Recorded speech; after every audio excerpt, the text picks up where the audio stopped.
Drive past any John Deere dealership in central Iowa this summer and count the combines sitting on the front lot with the headers still in the shipping frames.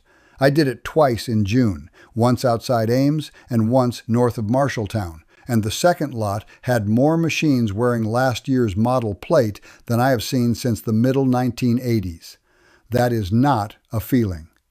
Across the whole United States market last year, self-propelled combine sales came in at 3,579 units. That is a drop of 35.6% in a single year. More than a third of the market for the most expensive machine on a row crop farm simply evaporated between one harvest and the next.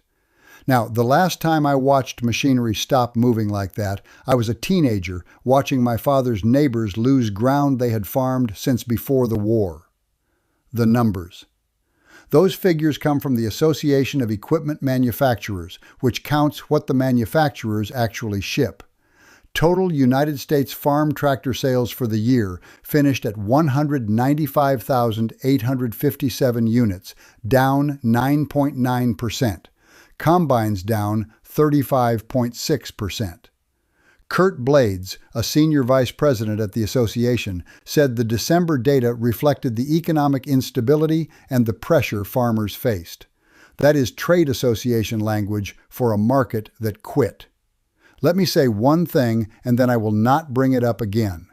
What I learned behind that dealer counter about downturns is in a manual called the Equipment Freedom Manual. It is at getacreon.com, linked in the description and the pinned comment. If you want it, it is there. That is all. How the money got here. Two forces did this, and neither one is a mystery. The first is the cost of borrowing. The base rate American banks lend off of sat at 3.25% through the pandemic, which is where a great many machinery notes and operating lines got written. It climbed to 8.5% through 2023 and stayed there across 2024.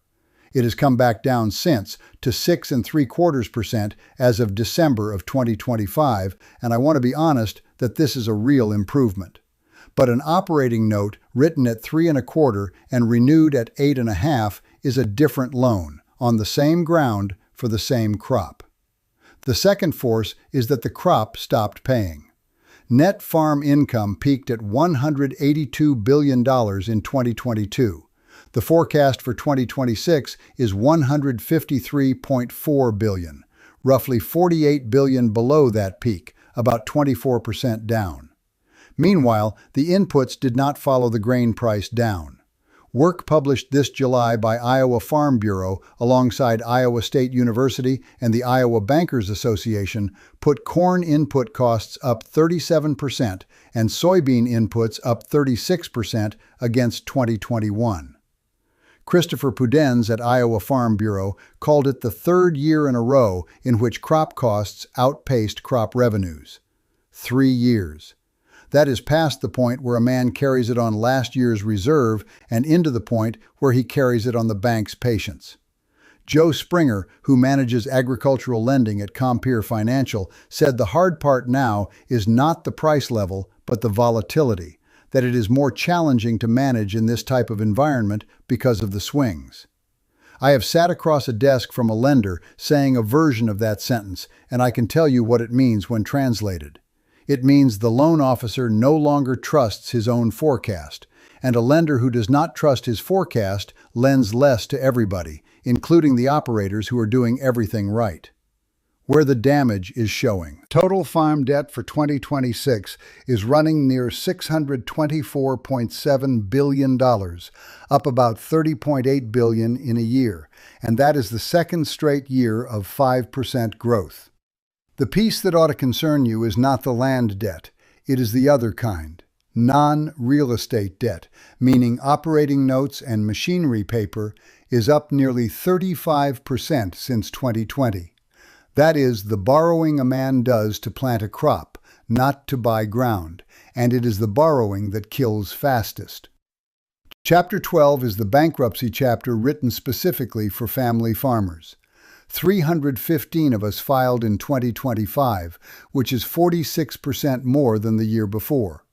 The Midwest filed 121 of them, and Arkansas alone accounted for 33, more than double its prior year and the most that state has recorded this century.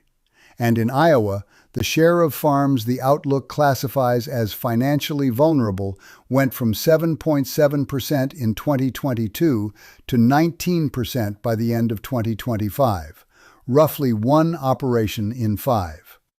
Subscribe if you want the machinery numbers read straight by somebody who still has to make a payment on his own. What holds it up and what that costs. Government payments are the reason this has not been louder. Direct assistance ran about $10 billion in 2024 and about $12 billion in 2025, and total government payments to agriculture last year cleared $30 billion, near double the yearly average of the 3 years before it. Seth Meyer, who runs the Food and Agricultural Policy Institute at the University of Missouri and used to be chief economist at the Department of Agriculture, described what that money actually does. He said it will not keep people from exiting. It is an attempt to make a more orderly result. Read that carefully because it is the most honest sentence any economist has said about this year. The assistance is not designed to stop the consolidation.